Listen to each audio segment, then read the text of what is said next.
भारत में बहुत से ऐसे महान व्यक्ति हुए हैं जिन्होंने दुनिया भर में अपना नाम मशहूर किया है। ऐसे एक व्यक्ति थे बौद्ध धर्म, लेकिन आज भी भारत के अधिकांश लोग इनको जानते तक नहीं है। लेकिन आप चीन में किसी से भी पूछ लो, आपको तुरंत बता देगा कि ये कौन थे। यिप मैन और ब्रूस ली की बायोग्राफी वीडियो में हमें बहुत सारे कमेंट्स आए थे कि इनके बारे में वीडियो बनाओ, इसलिए आपकी बात मानते हुए आज हम आपको इनकी महानता से अवगत करवाएंगे। बौद्ध धर्म की जिंदगी की शुरुआत से ही साधुओं वाली नहीं थी। वो किसी बौद्ध साधु के वंशज भी नहीं थे। असल जिंदगी में तो बौद्ध धर्म एक रईस राजकुमार थे। वैसे बौद्ध धर्म के जन्म के बारे में कोई पुख्ता जानकारी नहीं है, लेकिन उनका जन्म 5वीं या 6वीं शताब्दी के बीच में हुआ था।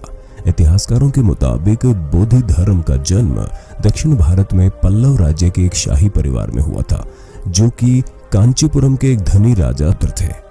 सभी तरह की शाही सुविधाएं और बेशुमार दौलत होने के बावजूद भी बौद्ध धर्मन को कोई भी राजशाही शौक की आदत नहीं थी। उन्हें सांसारिक सुखों और मोह माया से कोई लगाव नहीं था, इसलिए उन्होंने बेहद कम उम्र में भी अपना राजपाट छोड़ दिया और बौद्ध भिक्षु बनने का फैसला कर लिया। बौद्ध धर्मन बचपन से ही बौद्ध धर्म को बहुत मानते थे। बौद्ध साधुओं की सरल साधारण जीवन शैली और उनके महान विचारों का उन पर काफी गहरा प्रभाव पड़ा था।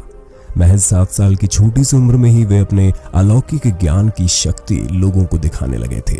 बौद्ध धर्मन के बारे में इतिहास में अलग अलग बातें पढ़ने को मिलती है, लेकिन जो ओशो रजनीश ने कहा वो ज्यादा सत्य के नजदीक प्रतीत पड़ती है।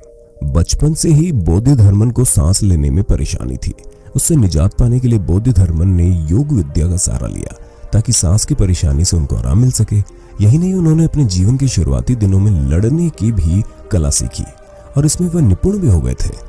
लेकिन उनका मन इन सब में नहीं लगा और फिर उन्होंने पूरी तरह बौद्ध धर्म अपना लिया और साधु बन गए। बौद्ध धर्म में गहरी रुचि होने की वजह से उन्होंने गुरु महाकश्यप से ज्ञान लेना शुरू कर दिया और फिर ध्यान सीखने की कला से बौद्ध भिक्षु बनने की शुरुआत कर दी।